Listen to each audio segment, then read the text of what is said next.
I want to say in advance before I begin that I'm going to embarrass some people this morning. And two of those people include my daughters. And they're not looking too alarmed because they're used to this.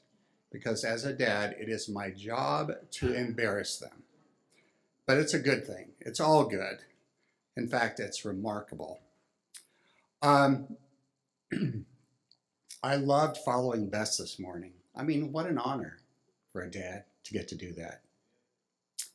Um, the passage that she read this morning may look familiar to you because it's the passage that Dale used in his sermon on February 11th. I hesitated using it, but the ideas in it bear repeating. It says something very important to me and to us all in this season of uncertainty. I don't know about you, but I want to meet this man who essentially died, was transported to heaven, the third heaven, and was brought back down to earth to recount inexpressible things, things so wonderful no one is permitted to tell. Yet, we have met this man. Though Paul speaks about a man, he is referring to himself. Completely out of his control, emptied of self, he was transported to paradise, where he experienced something so profound that he had no words to describe them. Then, to make sure Paul did not forget, God gave him a thorn in his flesh, an infirmity as a reminder of Paul's true source of strength. In this compromised state, strangely enough, he was sent back here to be a witness to that source of power. When do we worry most? It's not a trick question. We worry most when we are thinking most about ourselves, right? No doubt, Paul had a habit of being a little self-possessed, a little self-absorbed. Is that why he was given a thorn in the flesh? I don't know. I thought at my age that I would be worrying a little less. Life's experiences should have taught me to worry less, trust more, right? If I'm honest with myself, I don't worry less. I've just traded old worries for new ones. I've been absolutely inspired for years by Dale's walking regimen. So in the past few months, don't laugh, it's true. So in the past few months, I've tried to walk between 4 and 5 miles most days. No, I don't want you to call me and ask me if I walked yesterday because I didn't. It's been so good for me in so many ways. One outcome I was hoping for is that I would worry less. That largely hasn't happened. Hasn't been the case. Maybe because I'm listening to too many political podcasts when I'm walking. Perhaps I should stop that. Perhaps I should try to think a little less about myself and become emptied of self.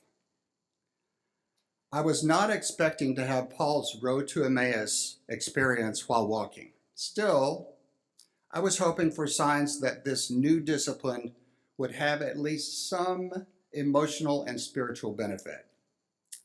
Then, out of the blue, something amazing happened. It was late and dusk was settling in. I decided to walk anyway. That evening in particular, I was having a hard time keeping my mind from being consumed with worry. Worry about finances, worry about Julia's employment, worry about our ministerial search, worry about the state of the country. Worry, worry, worry. I was literally walking and fretting with every step. Then I momentarily looked up to see a person jogging toward me. It was a girl running with what I noted was excellent form. Her stride was effortless. In my mind, and thinking a lot about myself, I pined for the day that I could run like that. As she got closer, I realized it just might be someone I know. It was, it was Bess. We gave each other a friendly wave and both laughed at the coincidence. In that moment, all my worries evaporated.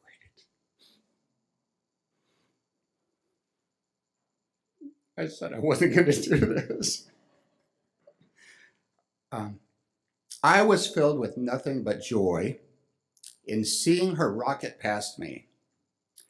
Joy was mixed with emotion when I realized she was not only running past me, but towards something. Not just back home, but also toward her own destiny with confidence and poise. For the balance of that walk, I felt nothing but elation and gratitude, almost beyond what words can express. My epiphany that evening is this: that true joy and peace, the opposite of worry and fret, begins the moment we are able to step outside ourselves, empty ourselves, just long enough to witness the power of God through the triumph of another. And in this case, the other happened to be my own daughter. During that walk and in subsequent walks, I set out to consciously step outside myself, think about the triumph of the human spirit and where I might find it. When I really start looking for examples of the triumph of the human spirit over adversity, it is everywhere around me. Too numerous to recount in this Sunday morning sermon. Still, I can't help but reference just a few this morning.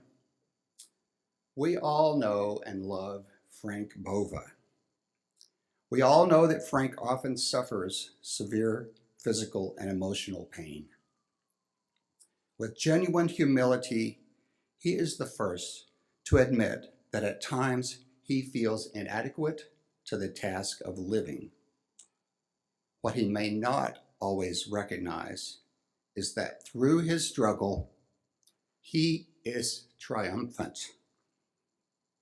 In things he considers weakness, there is in fact strength. Does this sound familiar? My power is made perfect in weakness. Frank is my hero. I've told him so much. He's the hero to many of us. It isn't the superhero that inspires. No.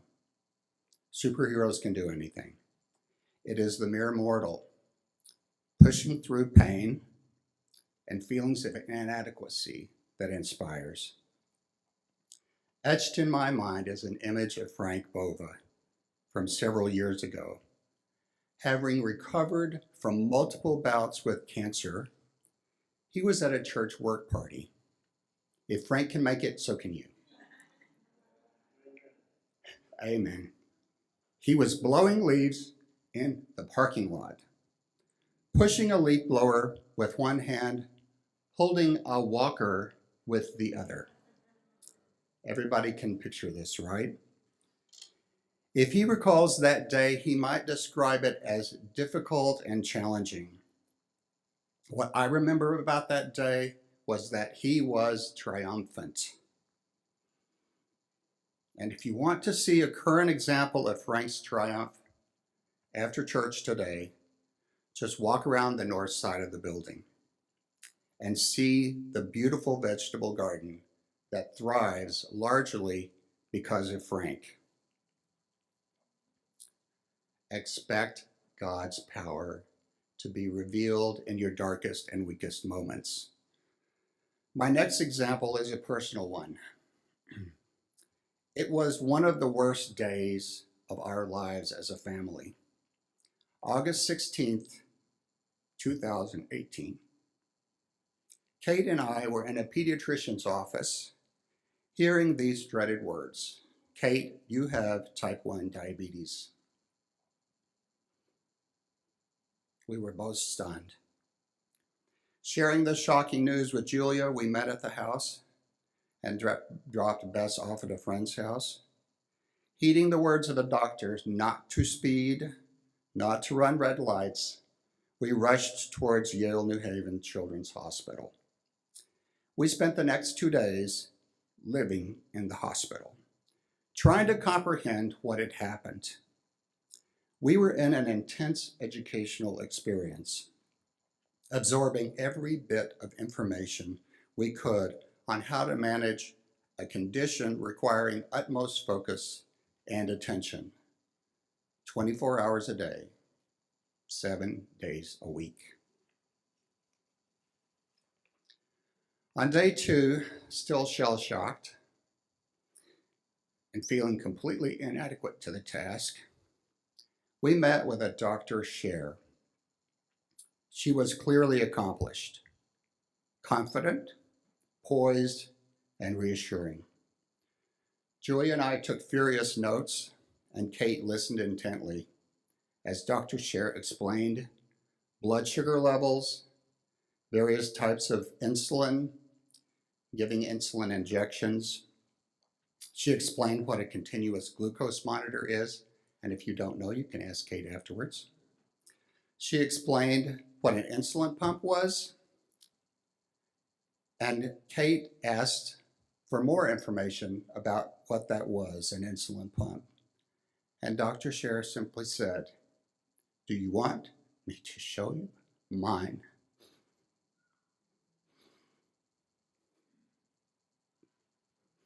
And she did.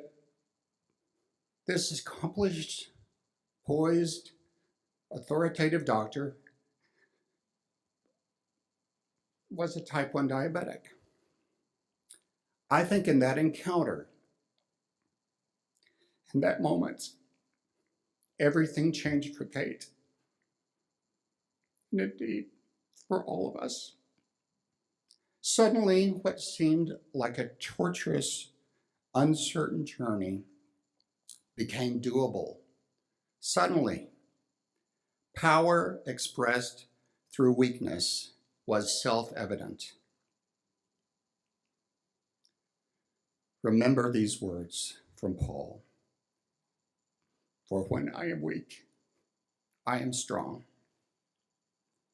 What I'm sure seemed like a cruel blow dealt to Dr. Scher when she was young like Kate became a launching point for a triumphant life. What would Dr. Scher's life have been like if she weren't diagnosed with type 1 diabetes? No one will know.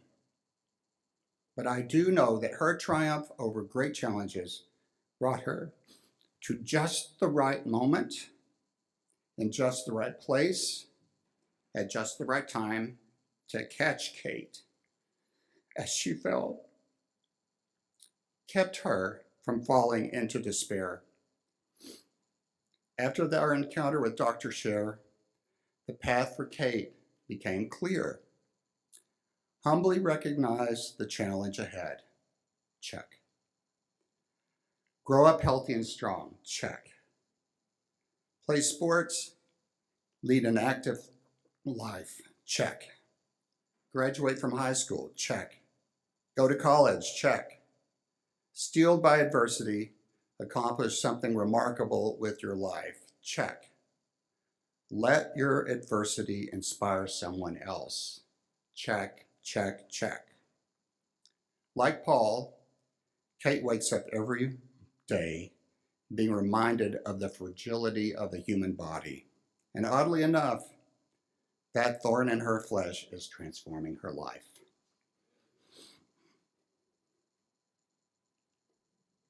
Never, ever underestimate the impact of your victory over suffering on the lives of others.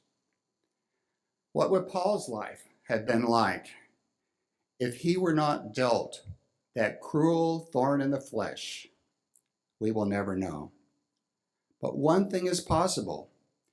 If he had been spared, we might not even be talking about Paul today, let alone getting inspiration from the words he shared some 2,000 years ago.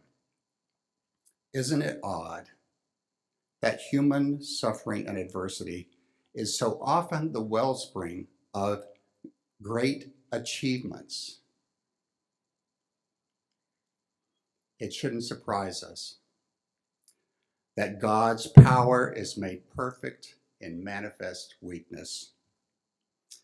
All around us, if we care to step outside ourselves long enough, is a world filled with overflowing with stories of triumph of the human spirit, and in turn, a sense of the very presence of God. Are you feeling inspired yet to look for your own encounters with the triumph of the human spirit? I hope so. Here's another one that's right under our nose. Kelly and Chris Edwards came to this church in 2012. I didn't remember that, but Kelly remembered for me.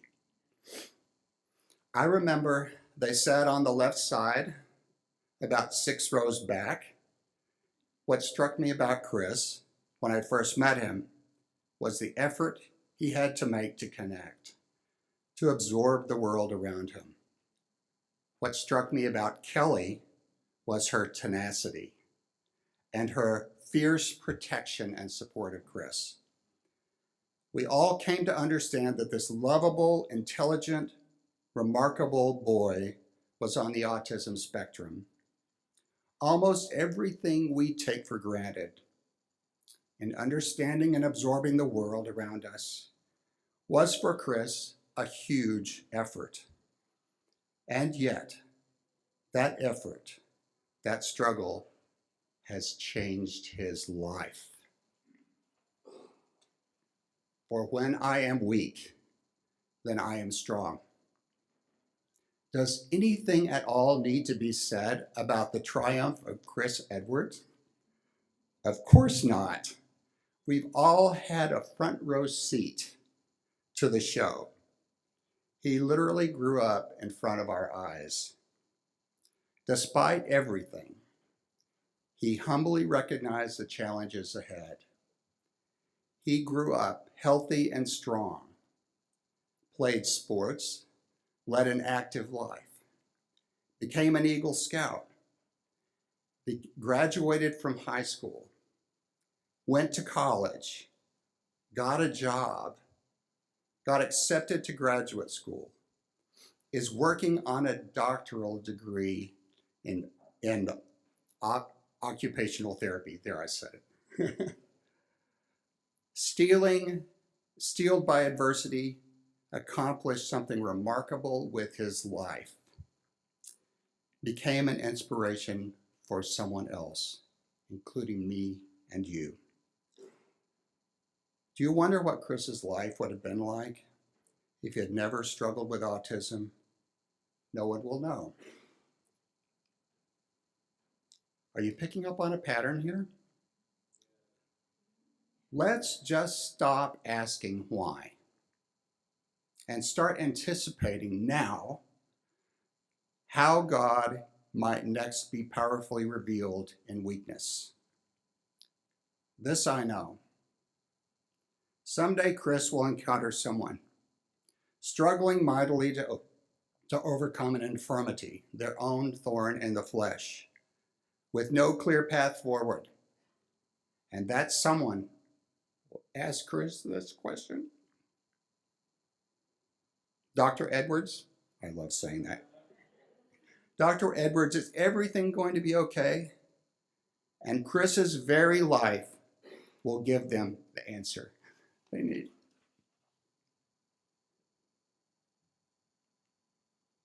remember this: weakness and adversity are not the end, they are just the beginning. And it is through it that God's power is made perfect. Perhaps your own thorn in the flesh is God's reminder to step outside of yourself, empty yourself, and recognize the majesty of your Maker. And in that state of humility and emptiness, just perhaps, you will be transported. Perhaps you will hear inexpressible things, things too wonderful to even describe and tell. And God's power will be made perfect in you in that moment of emptiness. And if you're still unsure, you're up to the task, just look up. Perhaps you will encounter someone who has been transported to the third heaven, who has triumphed over adversity, who is in front of you for the sole purpose of telling you that God's power can rest on you as well. And that will make all the difference.